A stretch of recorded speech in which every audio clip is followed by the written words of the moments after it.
beautifully coiffed. I mean, look at him. It's just terrific. Okay, You're just unbelievable. Look at Willie Cauley-Stein, Colin. I love Willie him. Cauley-Stein. Oh yeah, you've always loved him. You've been real high on Willie Cauley-Stein for years. Staying up late watching those League Pass Kings games, loving his switchability on defense. I apologize. I don't want to hijack the segment here, but in our private conversations, if there's one thing I remember, it's all the times you've mentioned Willie Cauley-Stein and his possible contributions to a contender. But go ahead. Where were you? I wasn't even going to talk about your hair. You are so tanned right now off vacation with your beautiful family. I feel like I'm talking to almost like a pop culture icon. All right, let's go to this. Thank you. I said, everybody, we're looking through the wrong end of the telescope. 7 different NBA champs since 2010. When we didn't have player mobility, the Celtics won 11 in 13 years. When college basketball didn't have a transfer portal, UCLA won 10 in 12 years. I think the league is fine. I'm not bothered by Kawhi taking meetings. I mean, what do you make of the whole Kawhi situation? All right, so I think your point about since the super team era has begun, how many different champions we've had is a startling one. I'll take it back 2 years earlier. The original super team was KG, Pierce, Ray Allen in 2008. That super team beget the next super team, LeBron and Miami, which then beget the next super team, which is the Golden State Warriors, which could then beget this super team. So from 08 to now, you're right, 8 different champions if we take it back 2 more years. Now, I have to be consistent here, though. I do like the air of suspense. I did not like knowing the end of the story before I started the book, and that's how I felt each of the last 3 years, even though this year the book ended way different than I would have expected. I think what is best for the NBA is for Kawhi Leonard to go to Toronto or the Clippers. If he does that, you have 9 teams that credibly believe they can win the title. So for the league, for the entire fan base, to give us a feeling we haven't really had in this league since maybe 2005, 2006, that would be the best.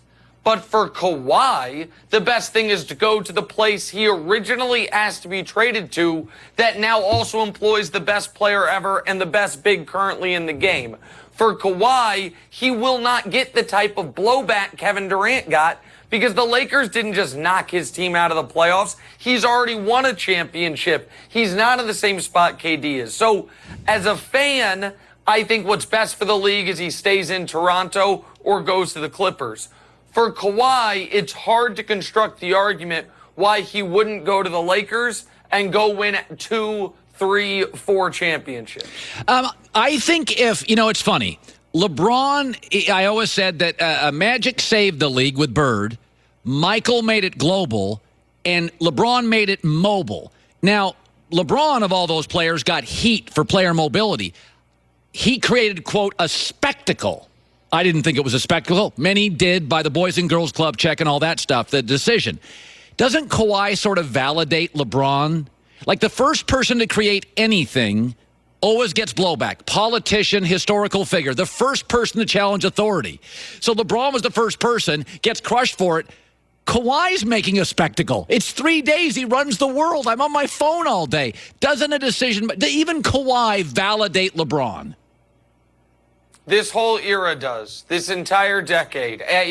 At the time, people thought that the decision ruined LeBron's image and ended Maverick Carter's career. Flash forward a decade, Maverick Carter's a mogul in his own right in the business world. LeBron's en route to being a billionaire, is already the greatest player of all time. And if you don't think that yet, talk to me in a couple years when he's got a couple more rings. Like, no, it made it to where not only do players have power, but where Jimmy Butler can turn down $190 million and we don't bat an eye. It is to where Kevin Durant, coming off a popped Achilles, can turn down nearly $250 million to go to Brooklyn. And we say, oh yeah, that makes sense. We are here to watch the athletes. Owners can be incompetent. Owners can be cheap. Owners can have their own issues.